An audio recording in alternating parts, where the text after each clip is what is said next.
संघटिता वयमिह यामा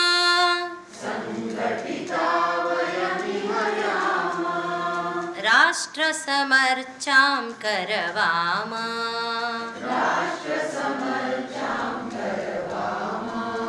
न कमपि भेदं गणयामा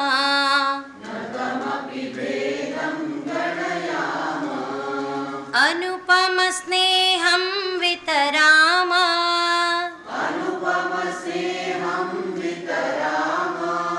स्यादपि कष्टशतं सततं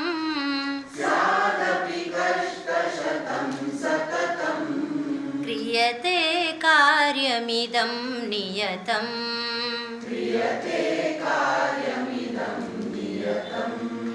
क्रियते कार्यमिदं नियतम्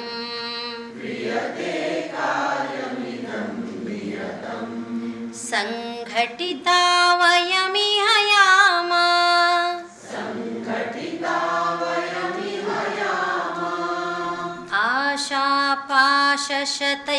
आशापाशशतैर्युक्तान् ध्येयामृततो दूरगतान् आशापाशशतैर्युक्तान् ध्येयामृततो दूरगतान् सुप्तान् बन्धून् जागरयामा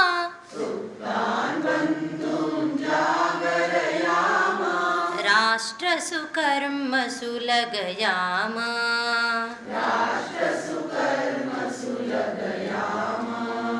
राष्ट्रसुकर्मसु लगयामा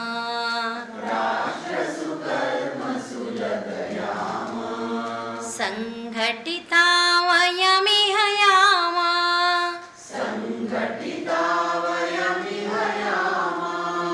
राष्ट्रसमर्चां करवामा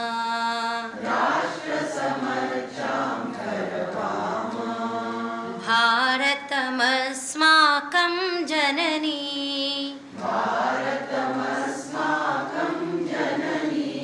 स्वर्गादपि यागरीयसी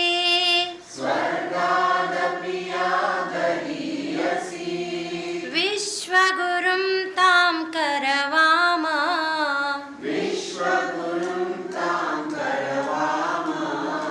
जन्म सफलतां विन्दामा जन्म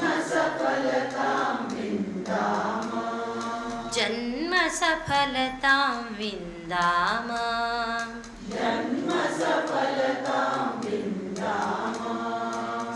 संघटिता वयमिह यामा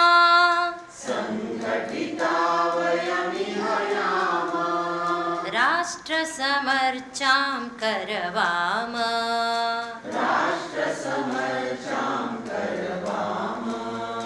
राष्ट्रसमर्चां करवामा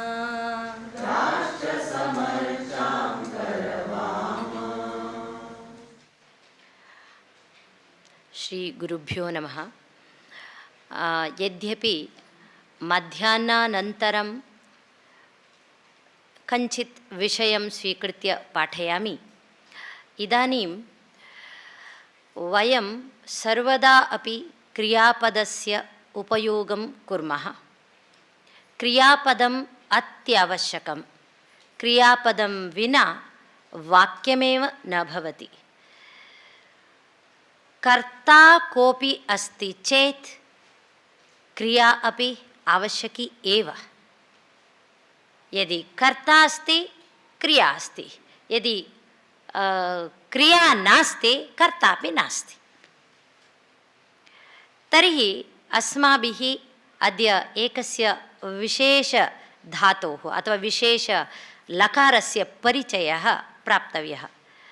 अहमपि अत्यधिकं जानामि इति कृपया न चिन्तयन्तु, स्वल्पं जानामि। तत्र उपायः कः आश्रयणीयः अस्माभिः इति अस्मिन् विषये अहं वदामि। लिट्लकारः इति भवन्तः श्रुतवन्तः ह्यः आरभ्य।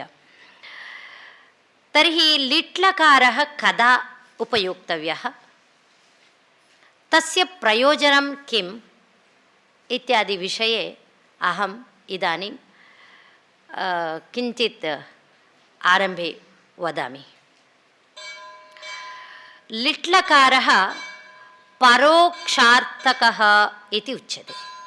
परोक्षे नाम यद् प्रत्यक्षं कार्यं न जातं तदा परोक्षे लिट् इति उच्यते। परोक्षे नाम प्रायः वयं काव्यादिषु पश्यामः, यानि पुरातनकाव्यानि सन्ति तेषु विशेषतया तत्र लिट् लकारः प्रयुज्यते। तत्रापि कविभिः सुलभतया तत्र प्रयोगः कर्तुं साध्यः इति कृत्वा पद्यात्मकेषु काव्येषु लिट् लकारः एव प्रयुक्तः। अन्यत्र गद्यादिषु काव्येषु तावन्तः न दृश्यन्ते, तावन्ति क्रियापदानि तत्र लिट् लकारस्य न दृश्यन्ते, किन्तु विशेषतया पद्यकाव्येषु सौलभ्यम् इति कृत्वा कवयः सर्वेपि तस्य आश्रयं कृतवन्तः। किन्तु परोक्षे एव लिट् वा तर्हि इदानीं तत्र उपयोगं कर्तुं न शक्यते वा इति कदाचित् बहूनां संशयः भवति। तत्र अस्माभिः अस्माकं गुरुवर्याः पृष्टाः, तदा तैः उक्तं तथा तु न दृश्यते, पूर्वं तथा ग्रन्थेषु दृश्यन्ते स्म तथा व्यवहारः। इदानीं तथा अत्यन्तं पूर्वतनकाव्येषु एव लिट् लकारः इति तथा नास्ति, इदानीमपि तत्र दृश्यन्ते। तस्मात् संस्कृतस्य लिट् लकारप्रयोगः अधुनापि कर्तुं साध्यः, किन्तु भूतकालस्य विषये इति उक्तम्। तर्हि कथं तत्र धातोः प्रयोगः कथं भवति इति अहं किञ्चित् वक्तुम् इच्छामि। तत्र 10 गणाः कृताः, क्रियापदेषु 10 गणेषु विभक्ताः सन्ति। तर्हि तान् 10 गणानपि वयम् उपयोक्तुम् इच्छामः किं? न। प्रायः अस्माभिः प्रथमगणः, चतुर्थः गणः, षष्ठः गणः, दशमगणः इति चतुर्णां गणानां प्रयोगः क्रियते। प्रायः दशमगणे विद्यमानाः धातवः ते अत्यन्तं सुलभाः भवन्ति। उदाहरणार्थं वयं ताडयति, दर्शयति, चोरयति, पूजयति, चिन्तयति, आलोचयति, चोरयति, एवं क्रियापदानि प्रयुञ्ज्महे। तत्र विशेषतया अयति इति भवति। पश्यन्तु, खादति, पठति, लिखति इत्यत्र केवलम् अ विकरणप्रत्ययः इति वदामः। विकरणं वस्तुतः तत्र क्रियापदं नाम धातुः विकरणप्रत्ययः आख्यातप्रत्ययः इति भवति। धातुः क्रियापदस्य मूलं रूपम् अस्माभिः ज्ञातः। ति इति नाम आख्यातप्रत्ययः कालं बोधयति। यथा पठति अस्ति चेत् पट् इति धातुः, ति इति आख्यातप्रत्ययः। आख्यातप्रत्ययः नाम कालं बोधयति। पठति, पठिष्यति, अपठत् इति। तत्र कालः यदा भिन्नः भवति, आख्यातप्रत्ययः अपि भिन्नः भवति। मध्ये अस्ति अ, पठति इत्यत्र अकारः अस्ति। एतस्य विकरणप्रत्ययः इति वदामः। विकरणप्रत्ययः नाम कः इति चेत् धातुं च आख्यातप्रत्ययं च योजयति विकरणप्रत्ययः। यथा अत्र अस्माकं चित्रापुरमठाधीशाः मठ, तथा वयं समाजे विद्यमान, तत्र मध्ये योजकः भवेत् किल। यदि कार्यारम्भः करणीयः अस्ति, योजकस्तत्र दुर्लभः इति भवन्तः श्रुतवन्तः सन्ति। तर्हि एतादृशयोजकाः सन्ति चेत् तर्हि सर्वाणि कार्याणि सुकराणि भवन्ति। एवं धातुं च आख्यातप्रत्ययं च समीचीनतया योजयति विकरणप्रत्ययः। विकरणप्रत्ययं विना वयं क्रियापदस्य व्युत्पत्तिं दर्शयितुं न शक्नुमः। दशगणेषु विभक्ताः सन्ति, विकरणप्रत्ययाः अपि भिन्नाः भिन्नाः भवन्ति। किन्तु प्रथमगणस्य षष्ठगणस्य समानः अस्ति। यद्यपि विकरणप्रत्ययः शप् इति भवति, तत्र यदि व्याकरणं प्रविशामः तत्र अत्यन्तं गभीरं प्रविशामः। अतः इदानीम् अत्यन्तं सुलभतया अकारः इति वदामि। प्रथमगणस्य अकारः, षष्ठगणस्य अपि अकारः एव, किन्तु चतुर्थगणस्य यकारः। भवन्तः इदानीं पश्यन्ति, मन्यते, मन्यते, नृत्यति, यकारः अस्ति तस्य चतुर्थगणस्य। अय इति भवति दशमगणस्य। दशमगणस्य लिट्लकारः अत्यन्तं सुलभः। ताडयति, चोरयति, प्रदर्शयति, चिन्तयति इत्यादीनि भवन्ति खलु। तस्य सर्वस्य मास इति योजयति। ताडयामास, चिन्तयामास, चोरयामास, मास मास इति योजयति चेत् लिट्लकारः भवति दशमगणस्य। किन्तु दशमगणे अपि सर्वाणि तत्र सर्वे धातवः न अन्तर्भवन्ति, सर्वाणि क्रियापदानि प्रविष्टानि न भवन्ति तत्र।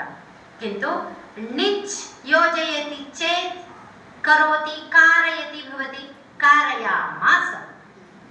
खादति, खादयति, खादयामास।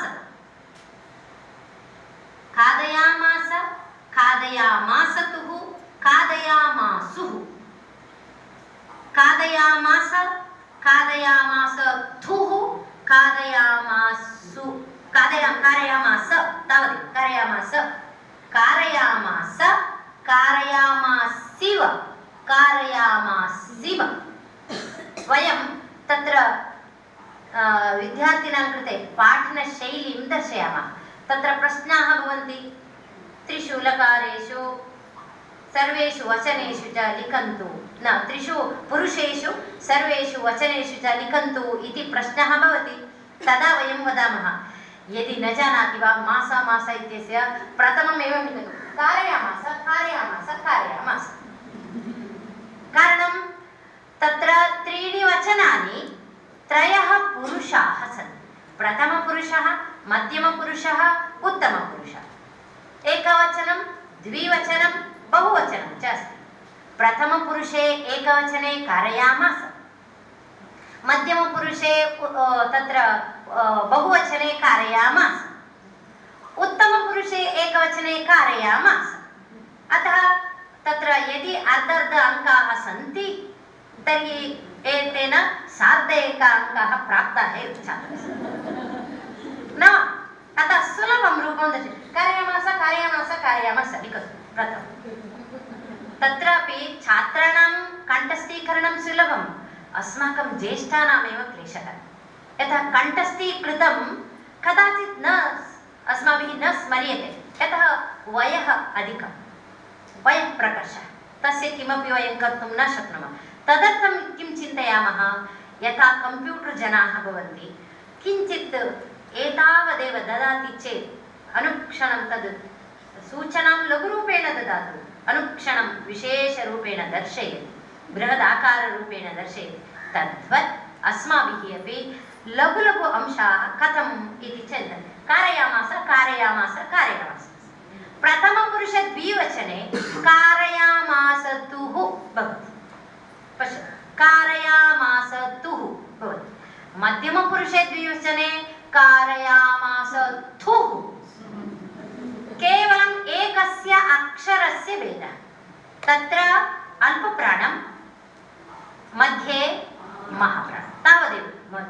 विद्यार्थिनः अथवा छात्रस्य महान् सन्तोषः भवति, एवम् अत्यन्तं सुलभं संस्कृतम्। अनन्तरम् इदानीं पुनः अपि अङ्कद्वयम् अथवा एकः अङ्कः अधिकः अभवत् छात्रस्य, कारयामास अस्ति सुः, कारयामास कारयामासुः।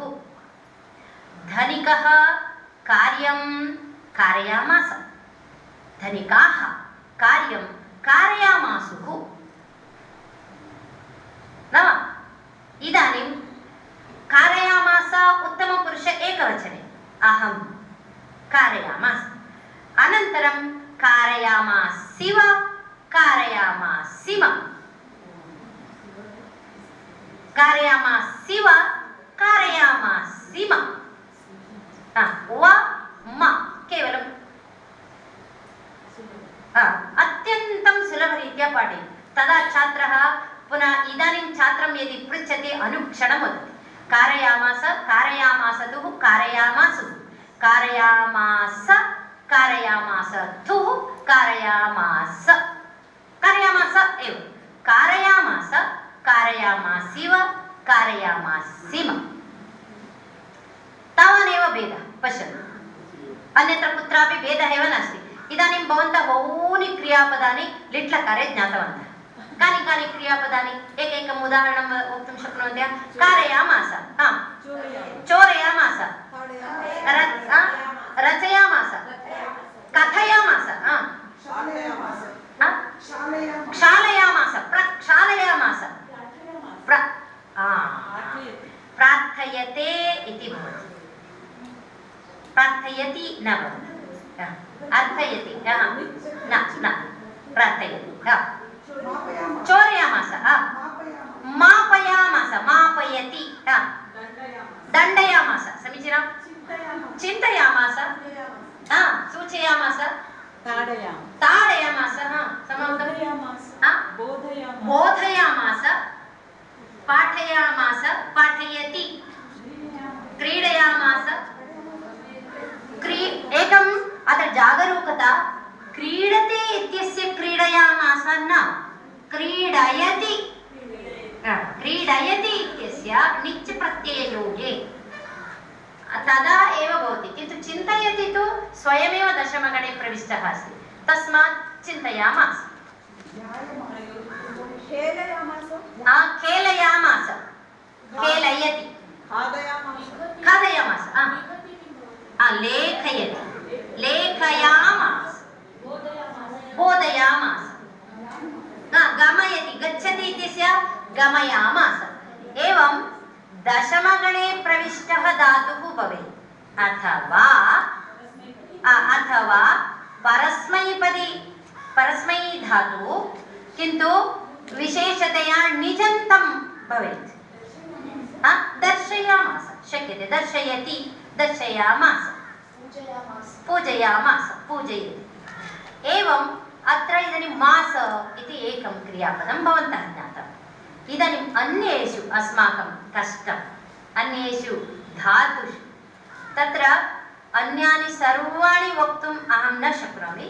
कानिचन यथा गच्छति क्रियापदम् अस्ति, तत्र जगाम इति रूपं भवति। गच्छति, भवन्तः इदानीं दृष्टवन्तः किल, तत्र विशेषतया कुमारसम्भवे जगाम जगाम जगाम जग्मतुः जग्मुः कन्नडे जग्गु प्रयोगः अस्ति किल एवमेव जग्मुः जग्मुः मुनिः वनं जगाम मुनयः वनं जग्मुः गच्छन्ति गतवन्तः इत्यर्थे लिट् प्रयोगः सर्वदा भूतकालिकः समाप्तं तत्र भूतकाले एव परोक्षार्थे लिट् भूते जग्मुः जगाम जग्मतुः जग्मुः अनन्तरमस्ति जगमिथ तत्र किञ्चित् क्लेशः जगमिथ थ महाप्राण जगमिथ जगमिथ अनन्तरं पुनः तदेव जग्मतुः अस्ति किल किं कुर्वन्ति जग्मतुः पुनः जगाम अपि अस्ति जगम इत्यपि अस्ति जगाम सुलभं लिखतु जगाम पुनः जगम मध्यम बहुवचने जगाम एव लिखतु अत्यन्त अस्माकं सौलभ्यं जगाम पुनः उत्तमपुरुषे एकवचने जगमिथ जगमिथ जगमिथुः जगाम न न न मध्यमपुरुषे बहुवचने जगाम द्विवचने जगमिथुः महाप्राणं जगमिथुः एव जग्मथुः नास्ति एकवचनं द्विवचनं बहुवचनं केवलम् एकवचनं बहुवचनं लेखनं पुनः तत्र गन्तव्यं पुनः एतत् करणीयं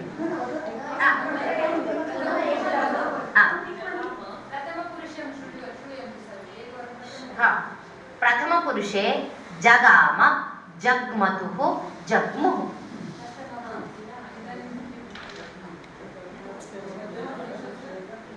मध्यमपुरुषस्य जगाम जगमिथ जगमिथ जगमिथुः जगमिथुः जगाम उत्तमपुरुषे एकवचने जगाम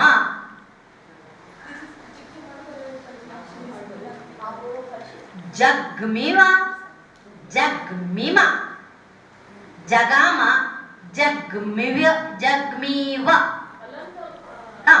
हलन्तं जग्वि जग्विम जग्मिम जग्वीव अवं जग्वीव जग्वीव अनन्तरं जग्मिम जग्वीव जग्विम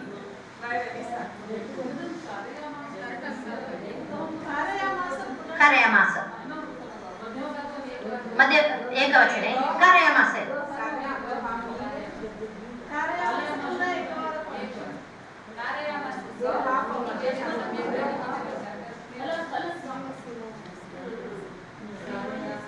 कारयामास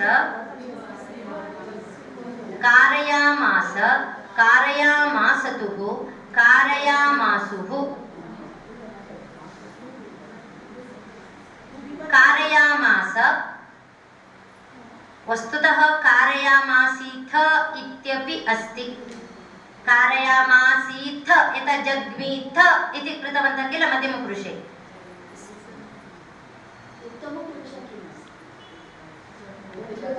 जगाम जग्विव जग्विव जग्मिम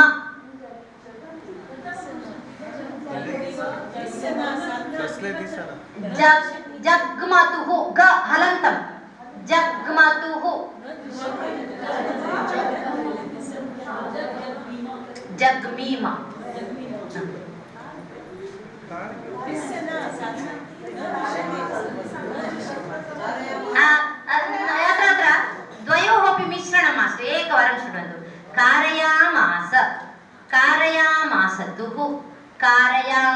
कारयामासुः सम्यक् अभवत् वा?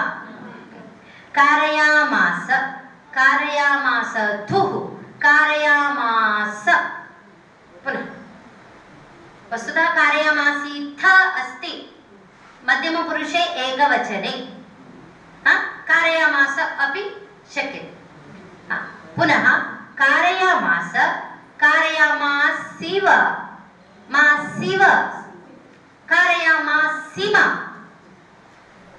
समाप्तम् इदानीम् एतदेव वदामि जगाम जग्मतुः ग हलन्तं जग्मतुः जग्मुः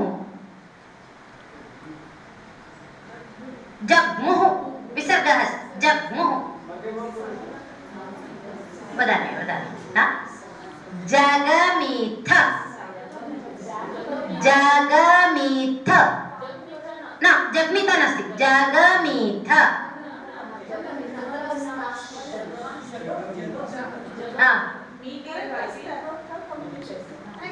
मी ह्रस्व जगमि मि संस्कृते पुनः उच्चारणं कृत्वा पश्यतु दीर्घं वा लघु वा जगमीथ मि मि जगमीथ जगमीथुः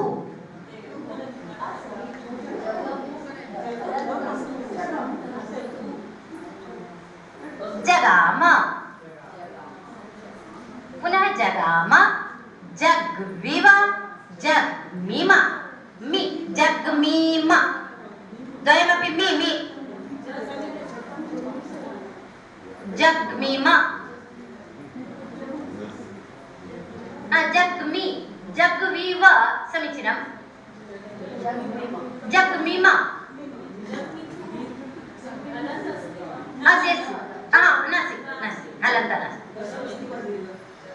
क्षम्यतां जग्विवः जग्विम जग्वि जग्विम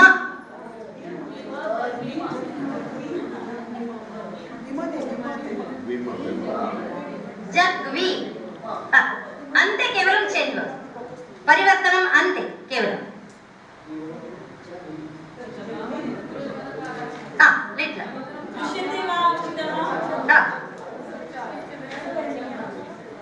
अत एव यदा तत्र पद्यलेखनसन्दर्भे भवन्तः जानन्ति छन्दसां ज्ञानम् आवश्यकं यदि छन्दसः ज्ञानमेव नास्ति तर्हि कष्टकरं भवति तस्मात् कवयः तत्र तत्र कति अक्षराणि आवश्यकानि तद् चिन्तयित्वा यदि कारयामास आवश्यकं दीर्घं रचयामास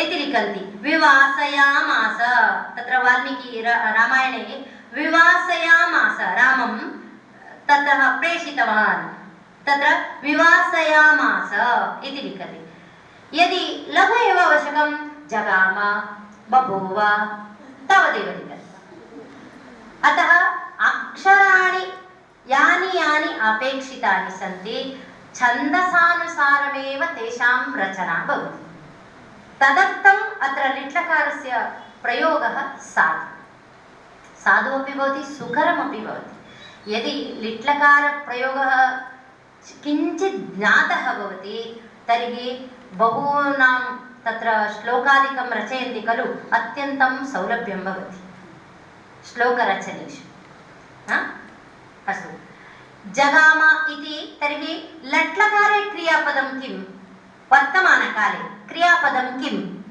जगाम गच्छति लट्लकारे वर्तमानकाले गच्छति अतः गच्छति इत्यस्य एव जगाम इति रूपं भवति एवमेव भवति भवति तस्य बभूव बभूव कदाचित् वयं शृणुमः दारानगरे भोजो नाम राजा बभूव आसीत् इत्यर्थे न वा भोजो नाम राजा बभूव प्रायः एवं चिन्तयतु तत्र लिट्लकारस्य प्रयोगे एकमेव अक्षरम् एकः एव वर्णः द्विवारं भवति बभूव किन्तु जगाम इत्यत्र तथा नास्ति, सर्वत्र एवमेव इति न। जगाम इत्यस्य भिन्नं, किन्तु भवति बभूव।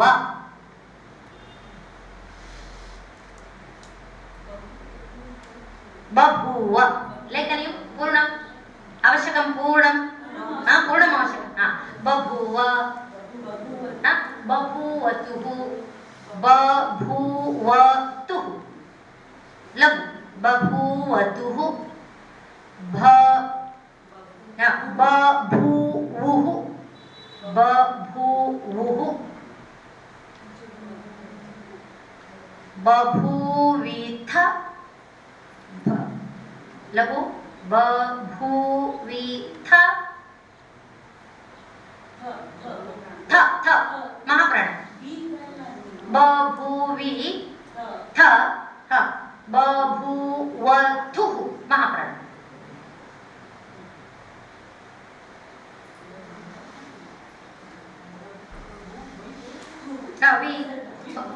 वथु अस्ति अस्ति, बभूवथुः महाप्राण तत्र। अनन्तरं पुनः बभूव,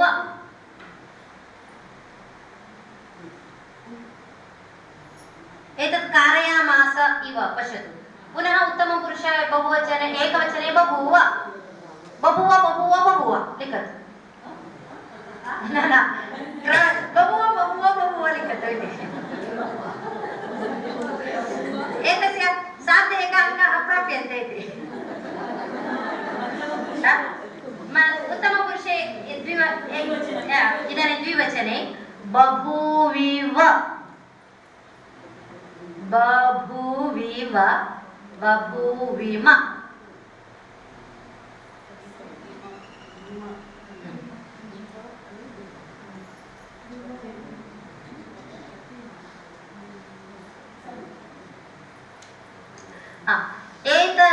एवमेव अनुसरति एकं क्रियापदं। भवन्तः पश्यन्तु तत्र भूष् भुष् धातु, भूषयति भवति किल, अथवा भूषते इत्यपि कथयन्ति कदाचित्। तत्र भूष् भूषणं करोति, तस्य बुभूष, बुभूष एवमेव भवति, बुभूष एवमेव वदतु। पश्यतु, बुभूष, बुभूषतुः, बुभूषुः, बुभू तत्र बभूवित अस्ति किल, अत्र बुभूषित, बुभूषितुः, बुभूष, बुभूषतुः, बुभूष, पुनः बुभूष, बुभूषिव, बुभूषिव, शिव, बुभूषिव।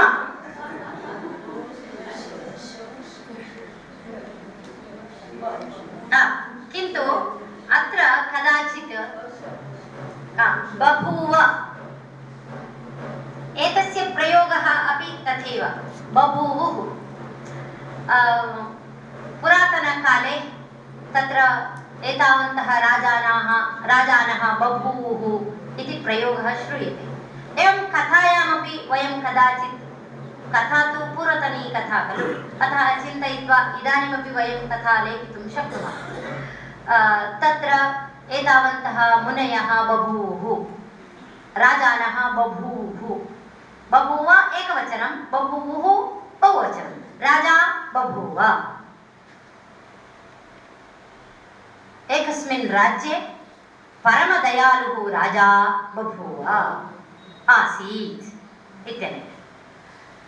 अन्यथा तत्र इदानीं न स्मरामि, अत्र बभूव अस्ति वा? बभूव सर्वत्र प्रायः भवति।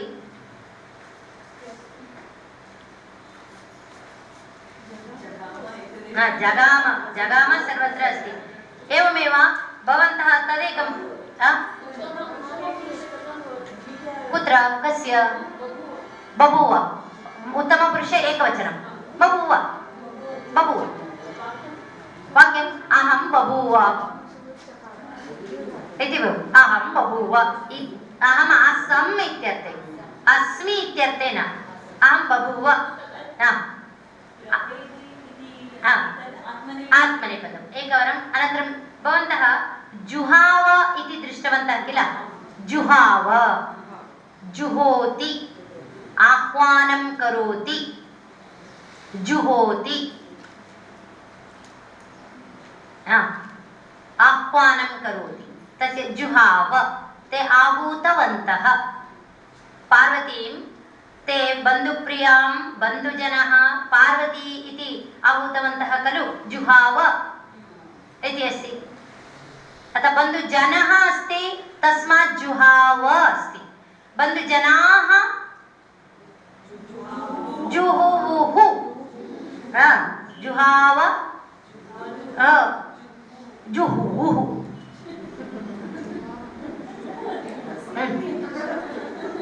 किञ्चित् श्रोतुमपि कष्टं भवति जुहाव जुह्वतुः किञ्चित् अतः अहमपि पूर्णम् अदृष्ट्वा एव वक्तुं न इच्छामि तज्जुहावसरं किञ्चित् कष्टकरमपि अत्र लिट्लकारः पाठनीयः इत्यपि अहं न जानामि स्म न आनीतवती पुस्तकं कदाचित् तत्र प्रायः राष्ट्रीयसंस्कृतसंस्थानेन अस्माकं तत्र कश्चन वर्गः आसीत् गुजरात् मध्ये तत्र अस्माभिः छात्राणां कृते विशेषतया लिट्लकाराणां प्रयोगम् अत्यन्तसुलभतया पाठयित्वा ते अनन्तरं वाक्यानां प्रयोगं सरलतया कुर्वन्ति स्म छात्राः नाम अत्यन्तं लघुछात्राः न शिक्षकाः एव ते भिन्नभिन्नस्थलात् आगताः आसन् तद्वत् यदा एकवारं तत्र सम्मेलनं कृत्वा सम्यक् योजनं कृत्वा यदि पाठ्यते अतीव उपयुक्तः भवेत् अतः कदाचित् अग्रे पश्यामः एतदेव वक्तुम् इच्छामि पुनः यदि करोति इति भवन्तः श्रुतवन्तः तस्य चकार इति भवति चकार चकार चक्रतुः चक्रुः एषः भिन्नः एव रूपः चकार चक्रतुः चक्रुः किन्तु पुनः अपि मध्यमपुरुषे अत्र भेदः भवति चकार चक्रतु चकार चक्रतुः चक्र चकार चक्रतुः चक्रुः न प्रथमपुरुषे अल्पप्राण एव चकार चक्रतुः चक्रुः मध्यमपुरुषे इदानीं चकर्थ च क अर्थ थकारः उपरि चकर्थ चकर्थ महाप्राण चकर्थ महाप्राण विसर्ग नास्ति चकर्थ अनन्तरम् अस्ति चक्र चक्रथुः चक्र कारान चक्र ककारस्य अर्धं चक्रतुः थु महाप्राण चक्रथुः चक्र इदानीं चकार आसीत् मध्यम चकर्थ किं न मध्यमपुरुष एकवचनं चकर्थ मध्यमपुरुषं द्विवचनं चक्रथुः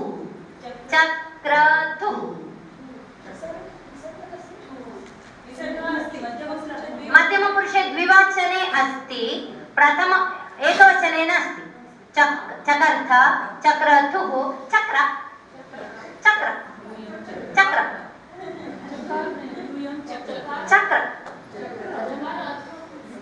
चकार करोति इति कृतवान् करोति इति लट्लकारे वर्तमानकाले चकार कृतवान् भूतकाले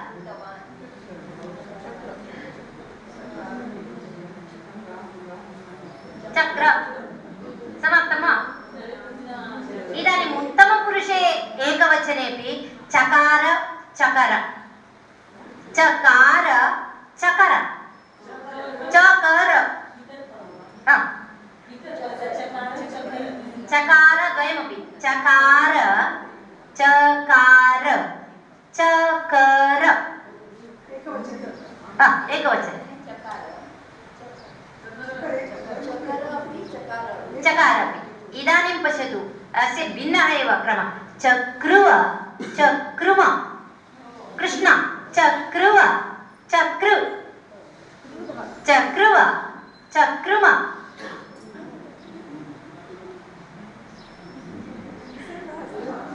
चक्रुम चक्रुव चक्रुम समीचीनम्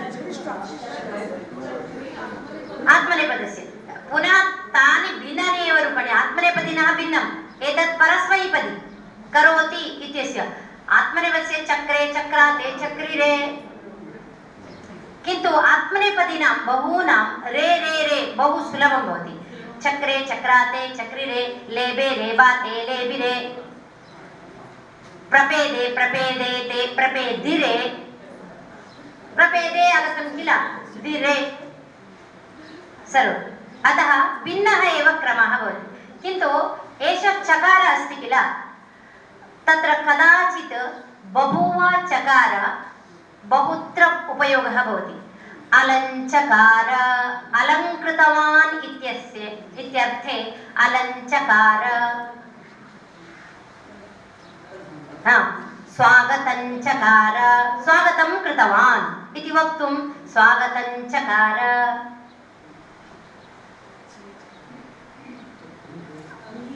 अंगीचकार स्वीचकार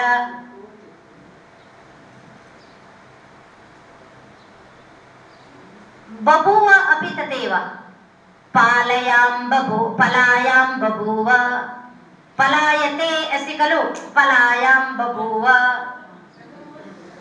पलायां बभूव पलायां बभूवुः चोराः पलायां बभूवुः विक्रमार्कचरिते अस्ति पलायां बभूवुः पलायते अस्ति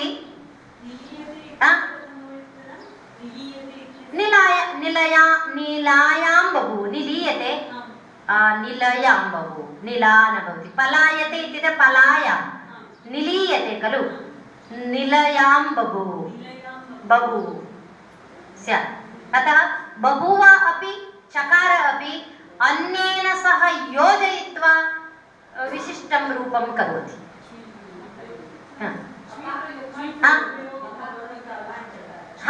च्वी प्रयोगः भवति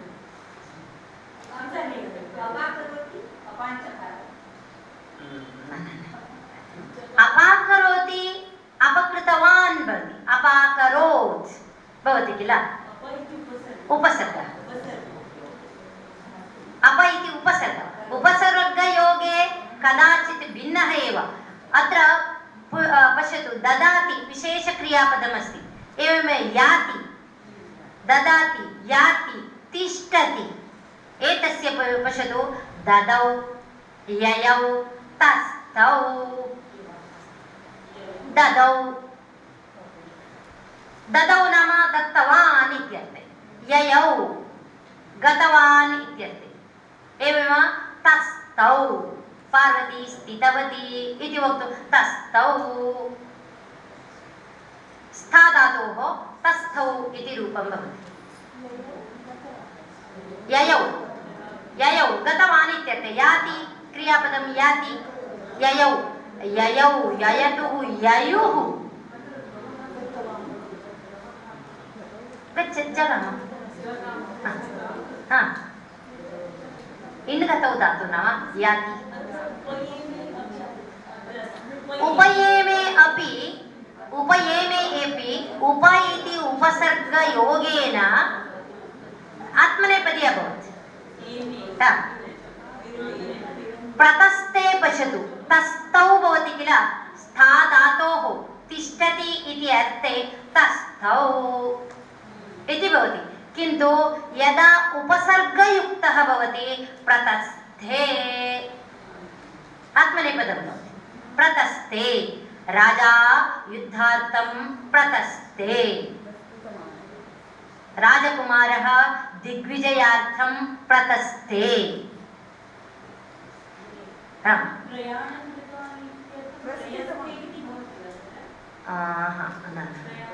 प्रयाणं न भवति प्रयतस्ते भवेत् किन्तु प्रयाणं कृतवान् इत्यत्र न भवेत् तथा प्रययौ भवति प्रययौ भवति प्रययौ प्रयतुः प्रयु तदा भवति प्रययौ भवति ययौ न तत् अतः उपसर्गयोगेन केषाञ्चित् धातूनां परस्मैपदी अस्ति चेदपि आत्मनेपदी भवति आत्मनेपदी धातूनाम् उपसर्गयोगेन परस्मैपदी भवति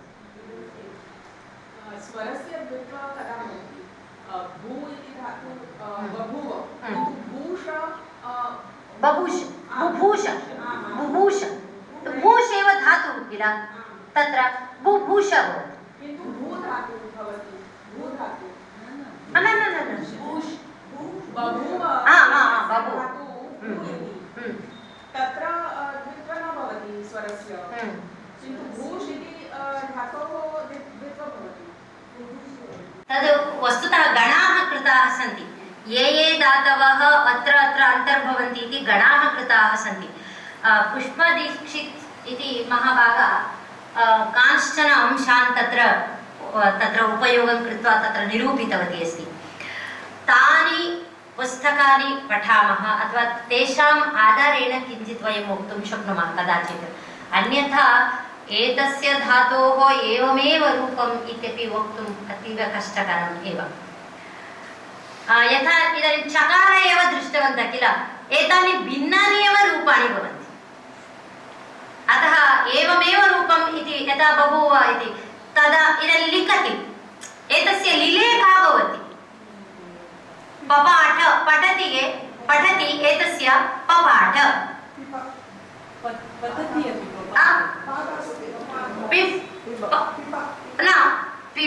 तदपि पय न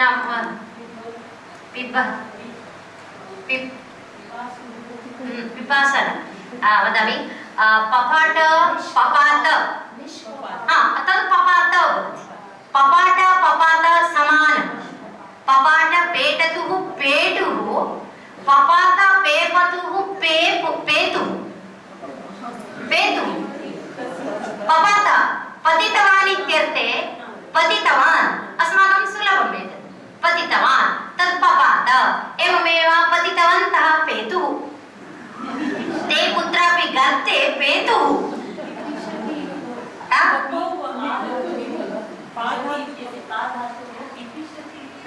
पिपीषति न भवति पपौ पपौ यथा ययौ पपौ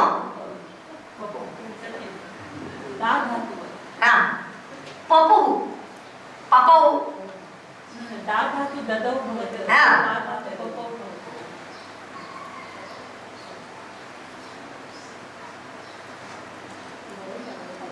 एवमेव नयति इत्यस्य निनौ निन्युः इति भवति एवं भिन्नानि रूपाणि भवन्ति एवमेव रूपम् इत्यपि वक्तुं किञ्चित् क्लेशकरं भवति किन्तु अत्र यदा महोदय पाठयति अत्यन्तं सुलभः अंशः इत्युक्ते प्रायः अस्माकं ज्ञाने यदा यथा अत्र क्रियापदम् अहं दर्शयितुम् इच्छामि शशाक यदा वर्णद्वयं भवति अथवा किञ्चित् विशिष्टम् इति यदा ज्ञायते लिट्लकार विशिष्टमेव लिट्लकारः भवति अन्यथा न भवति बबन्ध बन्धनं कृतवान् बबन्ध समाधि सम् आदिदेश दिदेश इति भवति दिश धातोः आदिशति इत्यस्य दिदेश भवति आ इति उपसर्गेण आदिदेश सम् आदि समादिदेश सम् उपसर्गः आ उपसर्ग पुनः दिदेश समादिदेश प्रपेदे प्र पद धातु अतः प्रपेदे प्राप्तवन्तः अत्र पश्यतु आ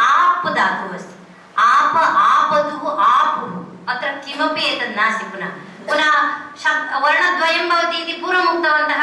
शशाक, बबन्ध, जगाम, बभूव, किन्तु आप तत्र नास्ति। आप आप आपतुः आपुः, प्राप प्रापतुः प्रापुः, प्र इति उपसर्गः।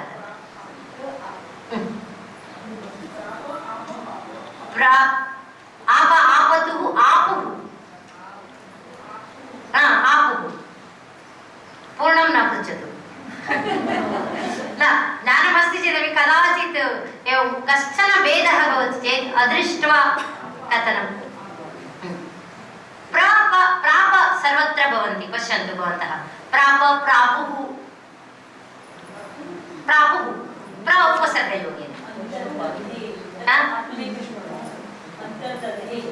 अंतर्दधे आत्मनेपदी। ससर्ज सृष्टिं कृतवान्, सृजति, ससर्ज। भवन्तः निष्पपाद, निस् इति उपसर्गयोगेन पपात, पतति।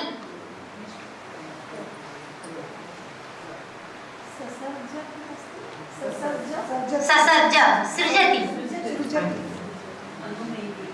अनुमेने, अनुमेने, अनुमेनिरे, लेबे लेबिरे भवति किल, आत्मनेपदी। अनुमेने, अनु इति उपसर्ग। उपयेमे, एवमेव अनुमेने। मन्यते,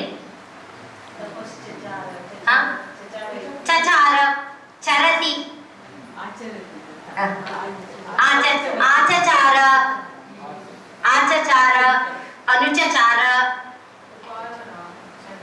उपरराम, उपरराम। उप इति उपसर्गः, रराम नाम उपारराम अस्ति। उप द्वयोः उपसर्गयोः योगः रराम, रराम। चचार, रमा रमते,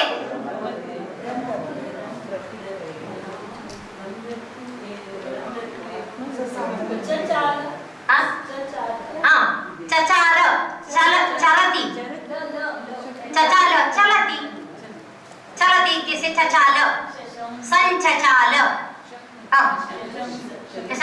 शशंस, ससार अस्ति। सारसहितं, ससार क्रियापदं न तत्र, ससार क्रियापदं न, सारसहितम् इति उक्तं किल।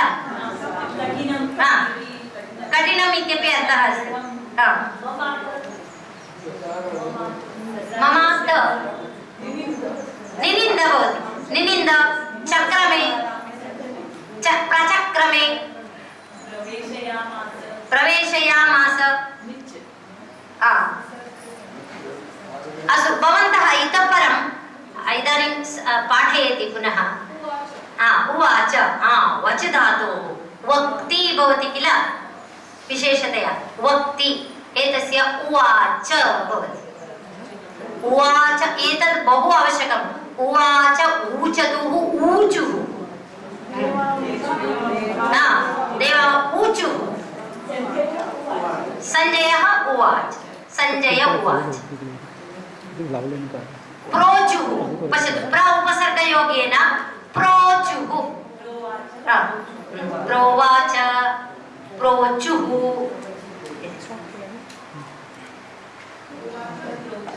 ऊचतुः, उवाच, ऊचतुः, ऊचुः।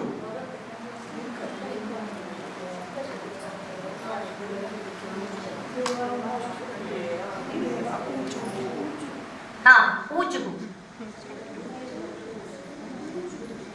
अग्रे भवन्तः पठनसमये अत्र लिट्लकारस्य प्रयोगाः कुत्र कुत्र आगताः संगृह्णन्तु।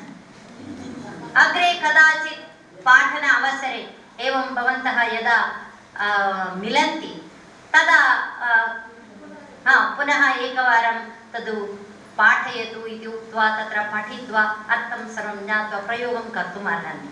भवन्तः अपि श्लोकान् स्रष्टुम् अर्हन्ति। हा? न वाक्यप्रयोगस्तु शक्यते। अस्तु